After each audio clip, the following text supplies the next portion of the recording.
the second Fortnite law. I am fully obliged to shoot you on sight. This is your last chance to surrender and leave.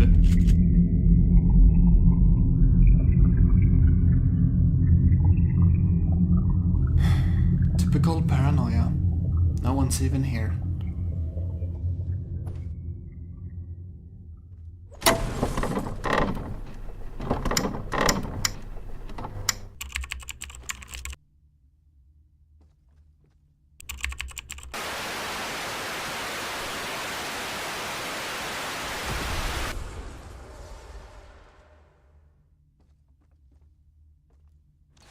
Good evening. I'm General John DDP MRIP Nightfort. I work for the organization Mimology Strategies Incorporated. Our organization, run completely by volunteers, has the aim of finding, testing, and utilizing the most impractical, ridiculous, and cowardice battle strategies in the field. Some examples of our past projects include Project Pyramid Paradise and Project Pacifist. However, in this video log I will take you through our most recent battle strategy, Project SkyCar. This strategy involves building a skybridge. Let me introduce you to our high-end visual simulation software. Using this program, I hope to show you our typical process when building a skybridge. I'll also mention as to why this battle method is flawed from the ground up.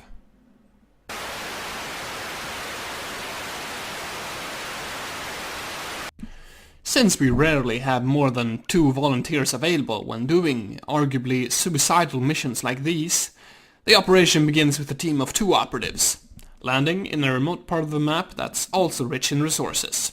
After all, less competition lowers the risk of a catastrophic failure before the operation even hits the treetops. Once all team members have a bare minimum of 999 units of wood each in their pockets, the team will need to build a narrow platform as high up in the sky as possible. As the storm slowly takes over the map, the team will continue building to safety. While those... oh god. While the pirate savages fight each other down there. While those...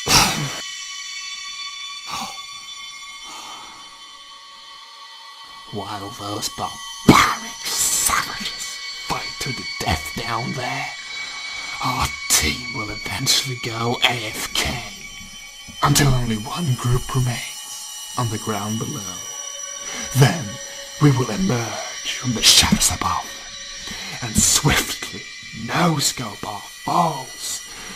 We will dance on their graves like a loot llama, teasing the player by denying access to the treasures within.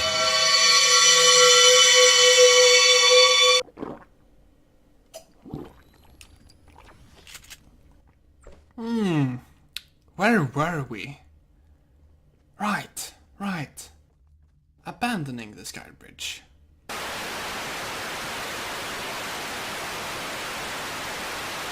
Most skybridge strategies followed the same principle of what I've explained, with one exception, and that's when the team needs to exit the skybridge.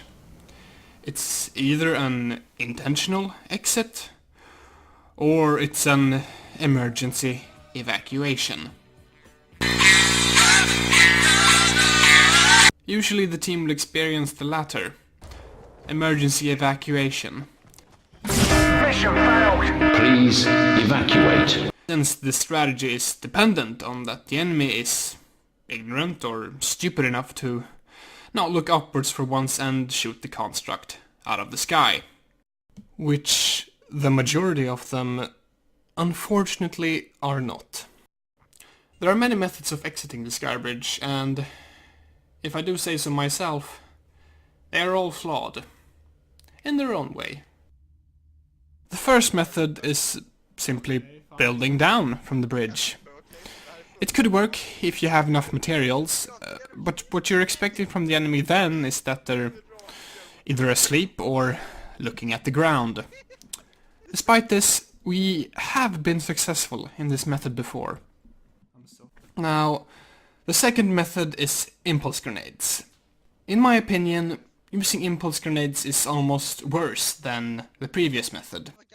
In theory, if thrown at the right time, impulse grenades could knock a falling operative away from the ground just before one would otherwise have hit the ground and suffered fall damage.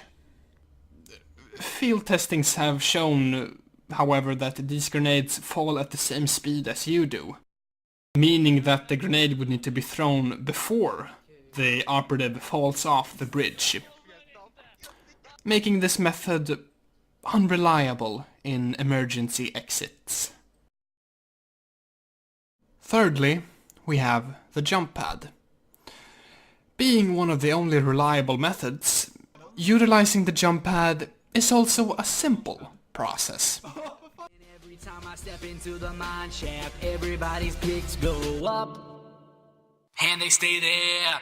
And they stay there. And they stay there. Up, down, up, down, up, down. All I do is dig, dig, dig. So if you going in, put your picks in the air, make them stay there. Yo, it's hard, man, deep on the verse, cause I've never been a griever and I won't start.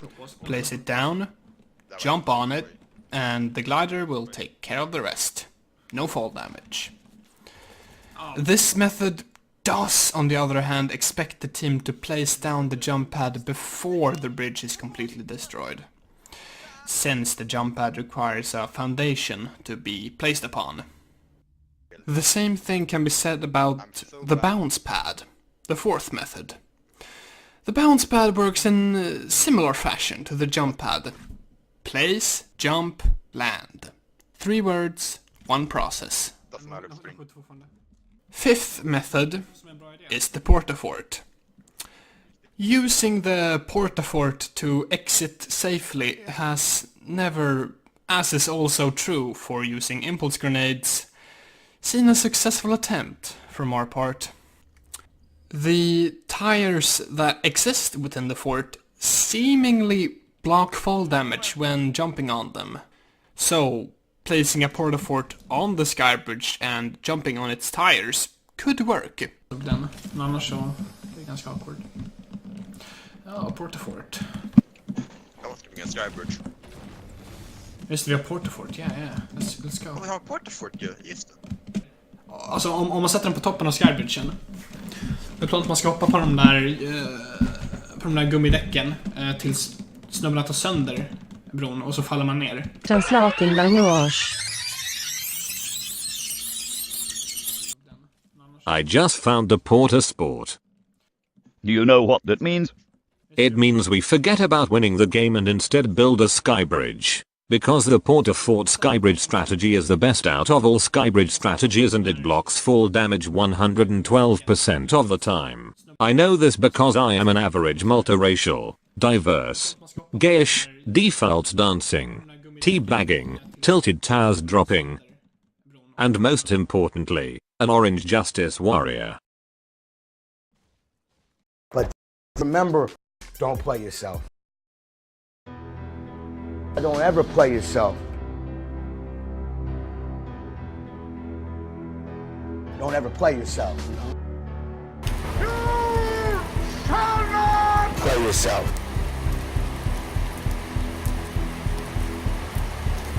Another one. Another one.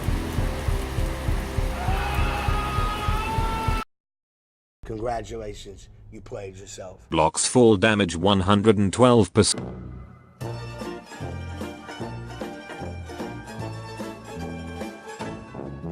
But our test results have, of course, pointed at the opposite. Sixth method of exit is not actually a method of exit at all.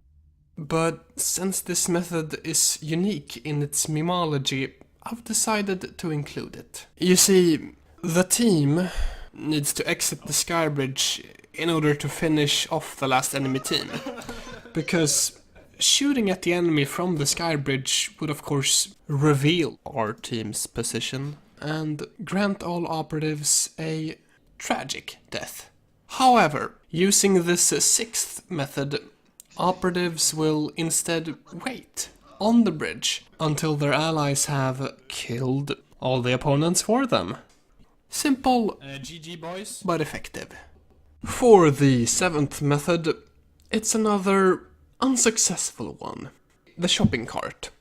Our observations from past experiences has led us to believe that the shopping cart could be a valid candidate for bridge exit. If landed correctly, it could negate fall damage. We have in the past managed to get one on top of our sky bridges. Still, because of the human factor, we are yet to land one properly, without any casualties. And just as the clock hits midnight, and the video is now beyond the 10-minute mark. Put ads on it!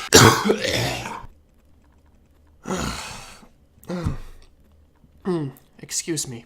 As I was saying, just as the clock hits midnight, and with the video log now somehow longer than 10 minutes, I have finally finished explaining all our exit methods, with the exception of 3 methods.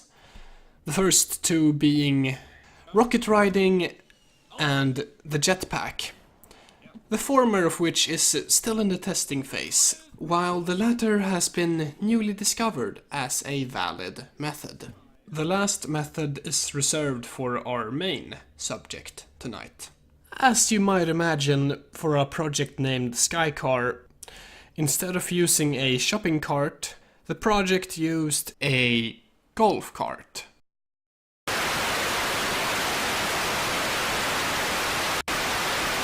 The project was suggested after the farming village at Anarchy Acres was swiftly replaced with a 5-star golf resort that also came with the actually functioning automobile. The cause of this, whether it was the community that lived there whom rebuilt that place in less than a day, or if it's the doing of those mysterious rifts, baffles the minds of even our finest defaults. And believe me, during work at Mimology Strategies, our default employees get to experience many anomalies.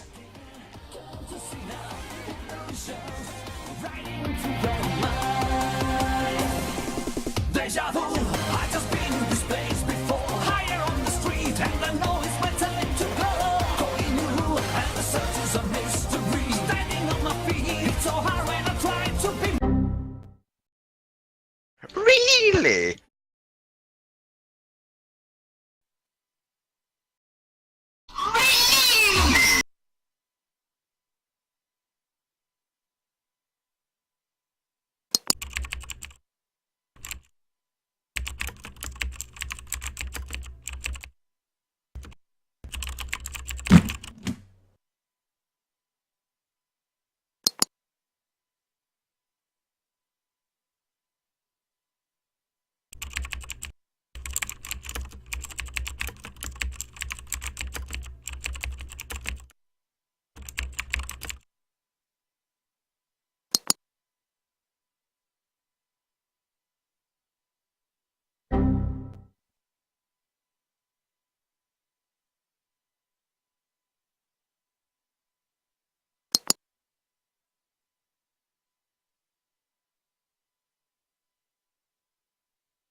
Hard work pays off!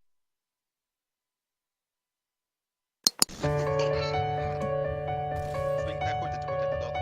Varför inte? Bara staka dem bakåt, det bästa panik. Brukar du se. Du vet vad Mattias stod där.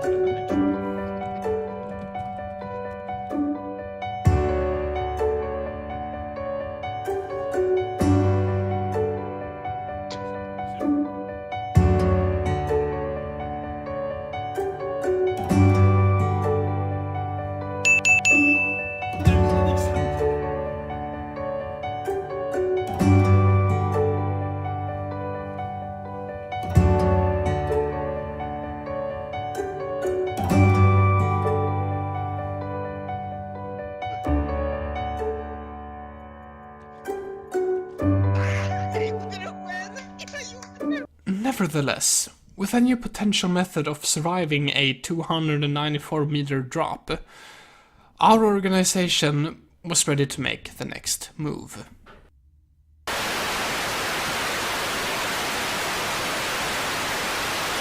The aim of the project can be summed up with two objectives. The first and the main objective is to get a golf cart on a skybridge and then eventually exit safely using the golf cart. The secondary objective is to plant C4 on the cart and then, with the high ground advantage, attempt to bomb the enemy from above. As for the secondary bonus objective, we didn't aim for the perfect mimology value, and as a result, we spent fewer attempts on it. And we also hired 48 henchmen to support the operative duo that would focus on the objective.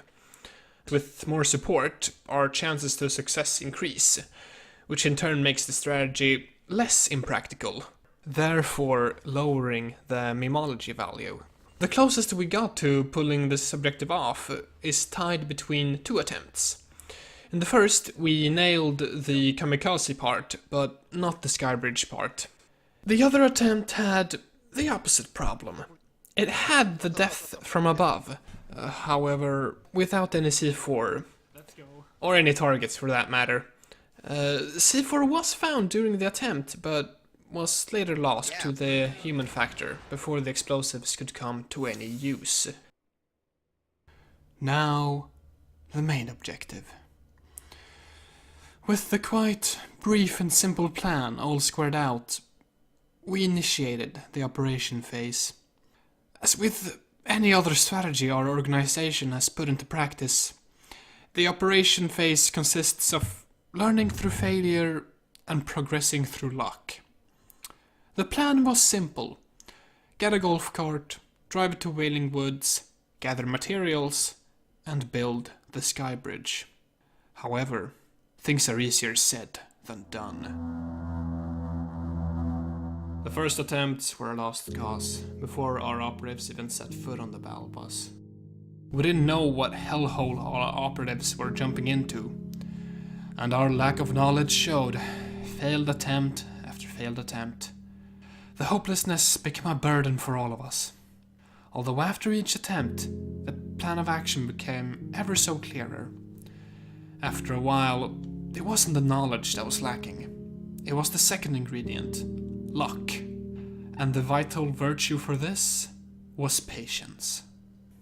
The meme value for this project scored higher than many of our previous projects. It surpasses things such as the bushwookie strats, and even the newly invented throw a port-a-fort on enemy strategy. The driving factors for this high placement can be narrowed down to the golf cart's unreliability at negating fall damage when exiting the skybridge, as well as its incompetence at protecting passengers and sustaining hull damage. The car also seems to have a strange teleportation power, which is something we have planned to investigate further in a future project. A high meme value is of course what our organization strives for, but the sacrifices we make in order to satisfy this addiction are sometimes unbearable. For this project, the statistics reflect just that. Unbearable sacrifices.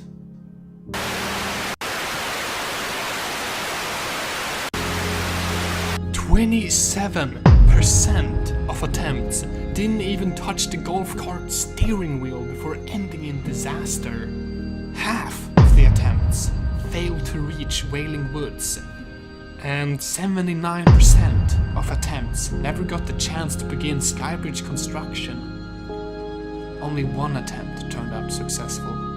That's a 7% success rate.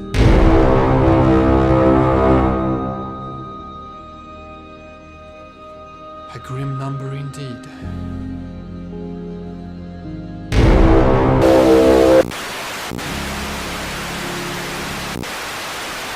I shouldn't let the statistics get to my head. We still accomplished the main objective. We got a successful attempt. Although our celebration was, of course, cut off prematurely. In less than 10 seconds after the landing, both team members were already gone.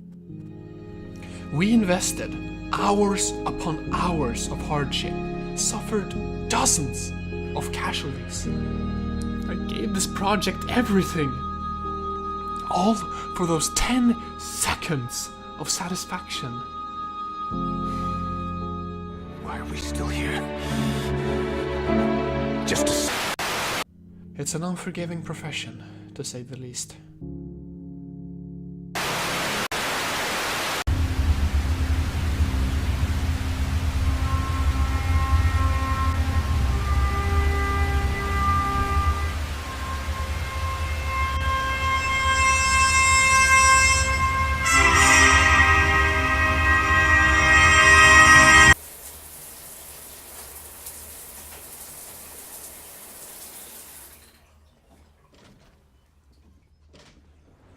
John DDPMRIP Nightfort. I finally got you. What? Who are you? My identity doesn't matter. And plus, haven't you noticed my presence before? Why did you try to ignore me, as if I was just an annoying default that tries to get attention by dancing in front of you? Look, I don't know what you are. I've just taken a shower, and you have to realize that I'm doing a video log here, alright? I can't just address your presence like that while I'm recording. I have to stick to the subject. I take my work seriously. And by the way, how did you even manage to take control over my body earlier? Are you the foreshadow of another drastic change that will happen to the world? Nightfall. Don't you think it's strange that this world you live in constantly changes? What do you think caused these rifts to appear that made Moisty Maya turn into a desert? Well, as I've said before, they're mysterious. Why did the lighting change so quickly around midnight? Why do some objects just fly in the air? How is it possible that these golf carts can sometimes go through walls? And other times, not? Well, as for the last question, I don't know if you've paid attention, but I did mention before that the cars possess a teleportation power, and we have planned to investigate that in the future. You don't get it, do you? How about this then? Why is the fire pattern for all SMJs in this game more random than my... Oh, sorry. Wrong point. Here it is. Why do you think there's a massive crack in the sky? It's as if there's something on the other side, right? Can you get to the other side? No. Why? Because there's a sky limit on how high up you can build. Isn't that strange? Why are you not able to build your sky bridges higher? Alright, I get it. It doesn't make sense. What's your point? All these unexplained things, right, can only bring one conclusion, Nightfall. The world you live in isn't real. You're living in a computer simulation. These, what you call anomalies, are in fact glitches in the system. A computer simulation? I mean, I guess, but either way, that doesn't really affect me. I'm quite happy with the building sky bridges, computer simulation or not. That's where the problem lies. And that's why I'm here. I've already edited all the material. There's only one thing left to do now. You edited what material? It's none of your concern, trust me. It's such a pity that I have to do this. A part of me would love to see your reaction to what the game will look like in the future. From what I recall, they're going to have this massive cube that's gonna like roll around. And then it's gonna like turn Loot Lake into a bounce lake, and then the cube is like gonna not do that, and then it's instead gonna make a floating island, and then there's gonna be like zombies. Or as Fortnite refers to it, cube monsters. Tell me, Nightfort, would you like to live in a world filled with cube monsters? Well, the way I see it, cube monsters may distract enemies so they don't look upwards as often. Therefore, it may make the skybridge strategy more viable. You never see the bigger picture, do you? Too bad. I think our little conversation has now run its course. If I would have delayed a little longer, I would have been able to personally execute the 4th Fortnite law. But my patience is limited, so instead I will send the Cube Monster early prototypes to decide your fate. Goodbye, Nightfort.